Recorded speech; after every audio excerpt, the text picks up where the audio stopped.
Okay, people. So it's a headline gala feature.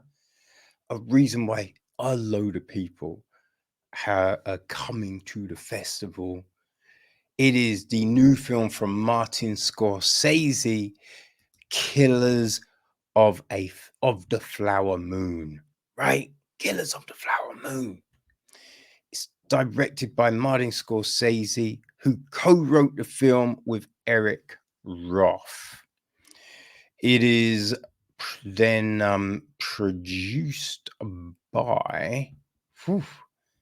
there's a load of people working on this film, man. It's produced by Bradley Thomas, Martin Scorsese, Daniel Lupi, Dan Friedkin. It's executive produced by John Atwood, Marina Bauer, Leonardo DiCaprio, Lisa Frechet, Niles Jewell, Shay Kramer, Adam Sommer, and Rick Yorn. It is co-produced by Justin Conte. Robbie Robertson handles the music, and I think Robinson died. There was a in memory of at the end of the film. So I think unfortunately Robertson died. Cinematography is handled by Rodrigo Prieto. Thelma Shoemaker edits a piece. Rennie Haynes and Ellen Lewis are on casting. Production design is Jack Fisk. Jordan Crockett, Spencer Davison, Michael Dinner, Matthew Gatlin, and Megan McCure are all on art direction. Set decoration is Adam Willis, and Jacqueline West is on costume design. So our incredible cast, and I mean, even towards the end, a big name shows up and you're like, oh shit, I didn't know that person is in this. Right, so we've got Ernest Buckhart, played by Leonardo DiCaprio. His uncle, William Hale, played by Robert De Niro. We've got Mollie Buckhart, played by Lily Gladstone. Lizzie Q, Mollie's mother, played by Tanto Cardinal. Her sister, Anna, played by Cara Jade Myers. We've got her other sister, Minnie, played by Gillian Dion. Did she have another sister? No, I think that's it. Retta. I don't think Retta was her sister, but Retta is played by Janie Collins. We've got W.S. Hamilton, played by Brendan Fraser. Prosecutor Peter Leeward, played by John Lithgow. We've got Bill Smith, played by Jason Isbell. Henry Rohn, played by William Ballou. Got Kelsey Morrison, played by Louise Cancelmi. Byron Buckhurst, Ernst's brother, played by Scott Shepherd. Paul Red Eagle, played by Everett Waller. Non Hon Xingja, played by Tally Redcorn. Chief Boneycastle, played by Yancey Redcorn. John Wren, played by Takanka Means. Blackie Thompson, played by Tommy Schultz. Henry Grammer, played by Sturgill Simpson. Right. That's the thing, man. As I said, there's so many faces, and you're like, I recognize that person, but you just can't always put your finger on it. John Ramsey is played by Ty Mitchell. Gary Basaraba plays Detective Burns. Alvin Reynolds is played by Charlie Musselwhite. Agent John Berger, played by Pat Healy. Dr. James Shoon, played by Steve Whiting. And Dr. David Shoon, played by Steve Rootman. Pitts Beatty is played by Gene Jones. Agent Frank Smith, played by Michael Abbott Jr. Agent C.J. Robinson, played by Samuel French. We got A.C. Kirby, played by Pete Yorn. Sheriff Frez, played by Mo Hedrick. Scott Mathis, played by Randy Hauser.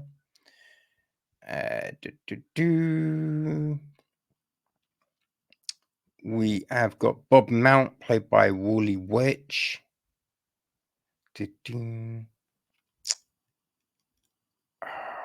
Deputy Marshal, played by Eric Parkinson.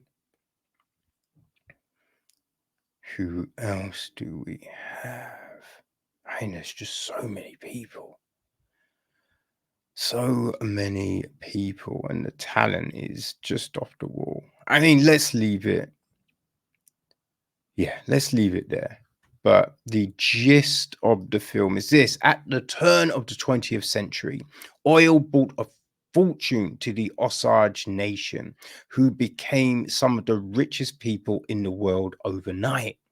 The wealth of these Native Americans immediately attracted white interlopers who manipulated, extorted, and stole as much Osage money as they could before resorting to murder. I mean, yeah, there you go. Right? Based on a true story and told through the improbable romance of Ernest Buckhart and Mollie Kyle.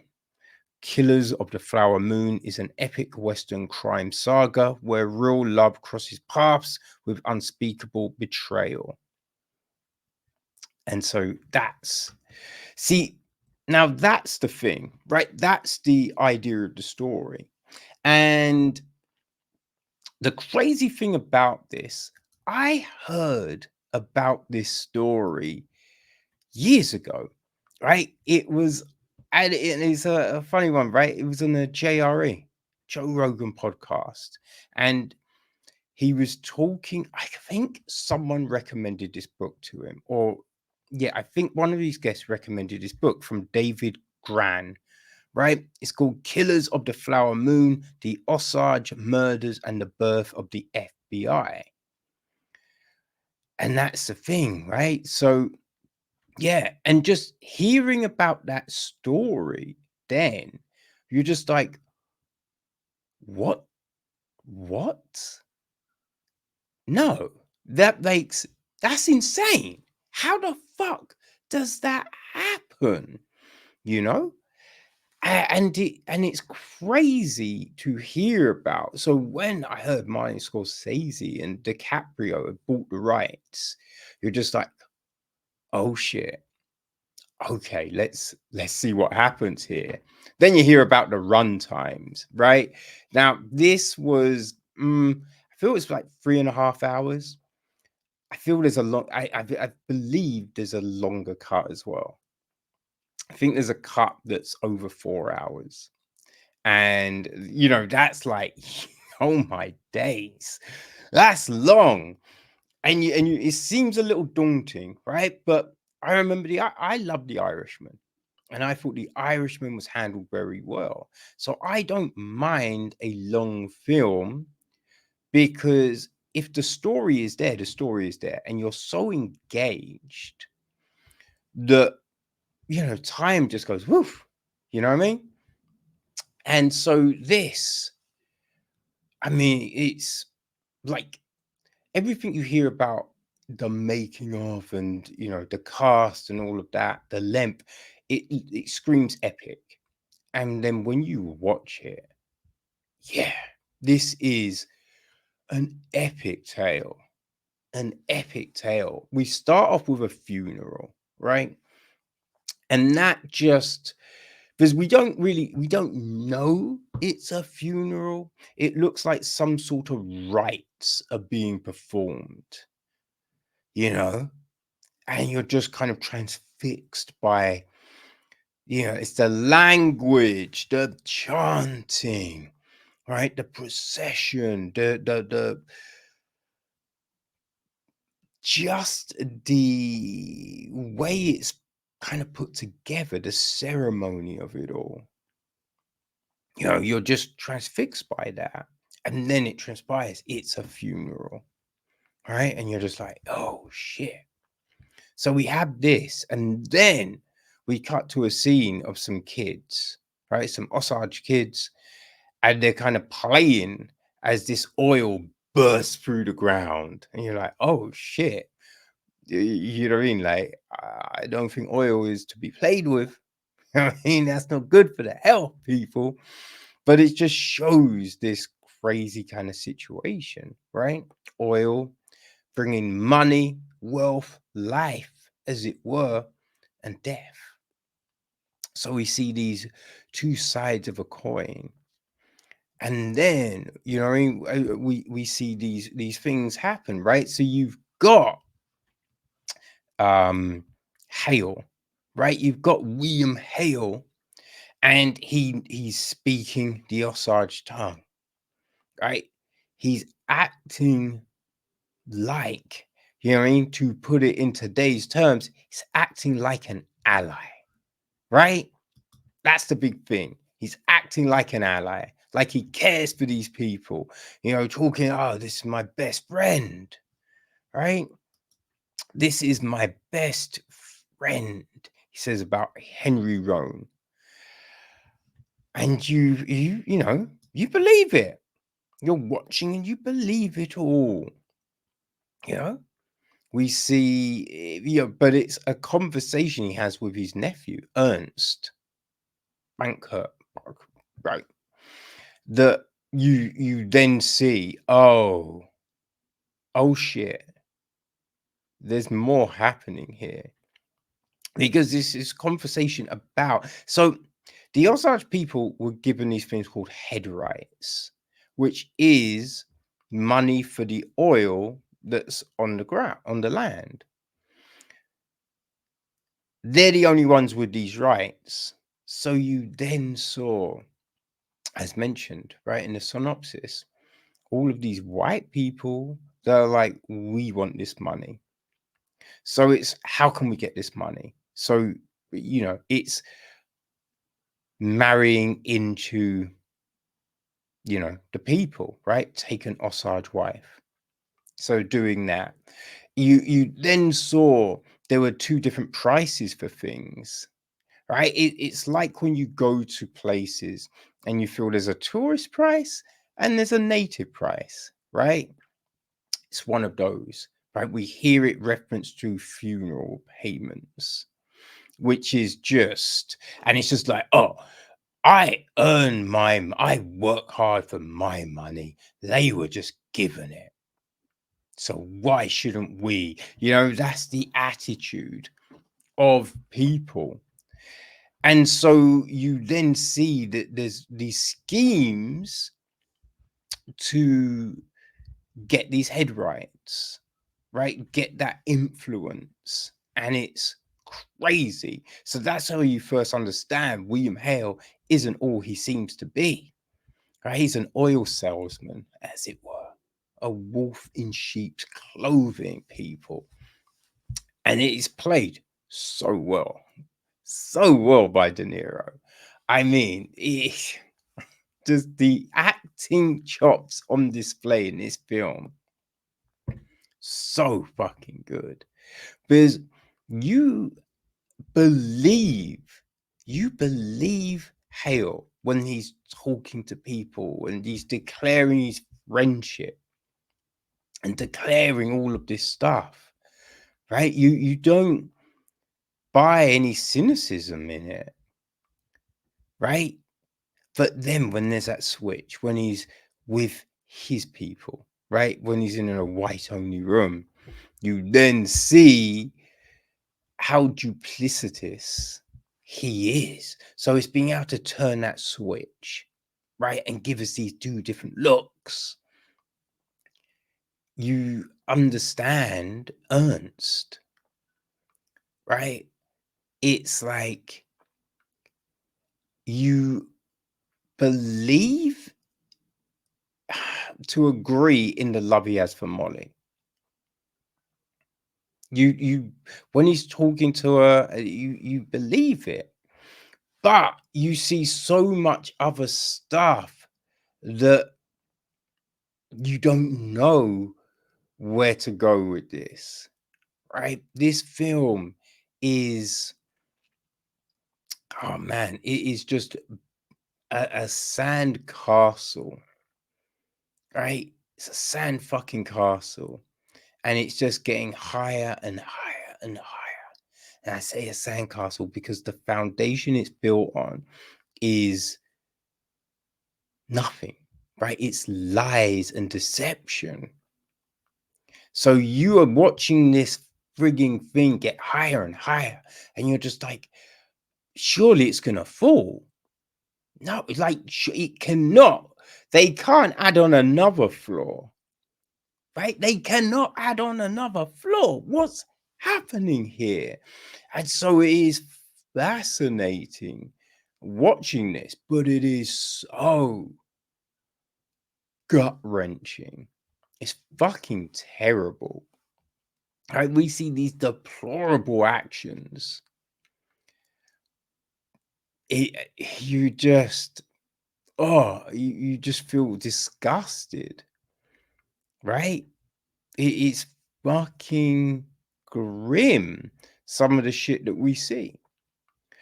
But you're just like, it can't go on. Right? When does this all? And knowing that it is the birth of the FBI, so it's just like, how do they come into this? Like, where's this gonna go? What are we gonna? What's gonna be the fallout? Does anyone, right? Does anyone pay for what they have done here? That's what you kind of ask yourself, right? And these performances, people, these performances, Lily Gladstone is phenomenal. Like, we know she can kill it, right? We know she acts well. And there is just this reverence, right, around her character. Like, the way she holds herself, it is just incredible. Just incredible. Like, you've got the flip side of, right, because, and we've seen it with the I cannot think of the Inuits. Yes, Inuits, right?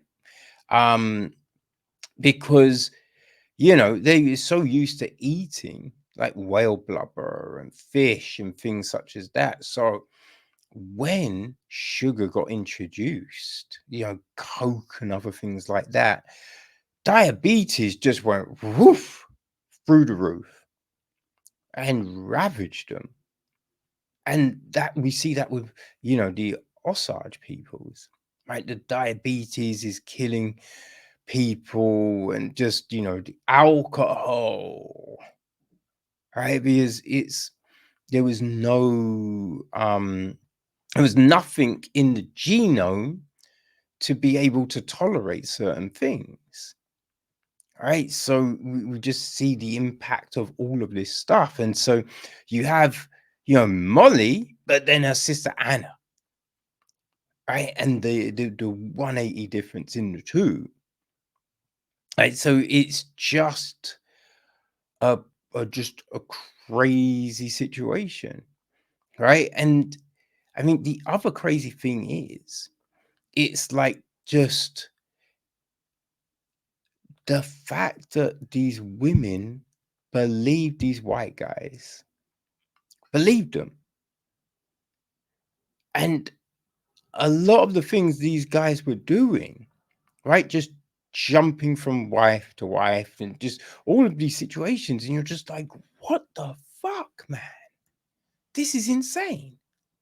Right. And I think the more you go on, it's the ingrained racism, right? Just the things that are accepted, right? And the fact that all of these, the white townspeople are just like, no, there's nothing wrong with that,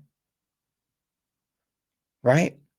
Clearly that's a murder, but we're not looking into that, right? Clearly we're taking advantage, but who cares? They're only Indians, and it's just, oh, it's fucking terrible. Like, it's terrible. The other crazy thing is you just see all the things that led to the FBI coming. And it's not necessarily what you would think. There was this montage in which shows just a load of the murders. And you're just like, what? I mean, that's a lot. And at that point, that was a lot. But it's only the tip of the iceberg, right? Only the motherfucking tip of the iceberg. So the way this is all put together, it's fucking breathtaking, man. It's breathtaking. But man, I just sat in the screen afterwards because the way just everything hits you and the stuff that you find out and everything like that. Oh man, it's just insane. It's insane, people. And like the thing being, in today's society with the racism and injustices that are still there, still prevalent, you just kind of be like, oh man, what's changed? You know what I mean? What has changed? And knowing that, these people didn't really get justice, right? The Osage people did not really get justice. Because you think, where are they now? Right? Where are they now? And if, people talk about reparations and all things like that, but yeah, these things definitely. But what would you do in this kind of situation? Are you going to give back the oil rights? Like, what's happening here? What's happening? It's just like I got the same feeling of this that I got from watching things like Mudbound, right? 100 Years a Slave, and just those type of films where you're just like, oh man, that was well done, but I don't want to watch that again, right? I just this is too much on the emotions, man. There's just way too much, but just so good. Like the way the music is used and the native chanting and singing, right? The native drums and music, right? That these undercurrents throughout the film, but not in a way where it's like, this is dramatic, this is sad, this is happy. Though there's not really much happy. You know what I mean? There's not really much happy, but it's just phenomenal, right? Just the camera work, the shots that we have, the use of close-ups, man, the use of close-ups, right? And just capturing some of like the way some of these murders will go down and these deaths, that you're just, wait, how did you do that? You know what I mean? Like, what? That's such a great shot, but where where are the cuts? Like, where is this? You know what I mean? It's just masterfully done, but you don't really expect anything else. Do you know what I mean? Like, there's nothing else you would expect from this film than what we get, and that's a fucking masterpiece, right? It is just a straight masterpiece, people, which, boy, I would recommend everyone to watch this, because it's knowing that this happened, right? It is knowing this horrendous history. And look, we know that the indigenous peoples were horribly treated, right? We know that. But when you then uncover things like this, you're just like, man, the stuff I knew I thought was bad, but this, what the fuck, man? So look, everyone, I think everyone should just know history, right? We should understand what came before, because it is horrific, and hopefully it can make people go, oh, we have to do better, right? We cannot just let this shit go on. We cannot do that, right? That's the thing you hope, you know what I mean? But I don't know. I think the length may put people off, but as I said, honestly, people, I don't think you really notice the length, because it is so good. It is so fucking good. I don't think that you get bored, because you're just captivated. You're captivated by the visuals, by the acting, just all of that stuff. It just, yeah, it is something else. Oh my days.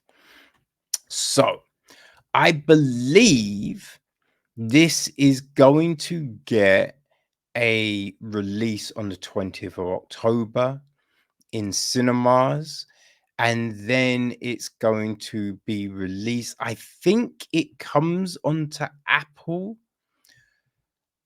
I want to say Christmas Eve, Christmas Eve, Christmas Day, or Boxing Day. I think it's one of those where it hits Apple, but it will be hitting cinemas on the 20th. And this is a film to see in cinemas. Trust me, people. It really is, you know?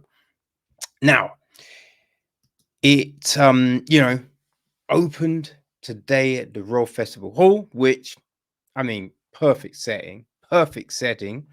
If you missed that, it will be again 10:30 right tomorrow, Sunday the 8th of October, again Royal Festival Hall. An early start, because I don't think the Royal Festival Hall normally opens at 10:30 on a Sunday, right? If you don't make that, it is Tuesday the 10th of October, this time at the BFI South Bank, NFT1, 12:30. So yeah, those are your opportunities to see it during the London Film Festival. But again, 20th of October, when it should be coming to cinemas. So yeah, people, go watch it. These performances, like, it's one of those films where you go, this is going to be getting awards, right? For acting, for direction, for script, for costumes, for lighting, cinematography, for editing, like across the board, because every element of this film just magnifies it even more. You know, everything helps elevate it to that next level. So people, Killers of the Flower Moon, Yo, go check it out. It is incredible.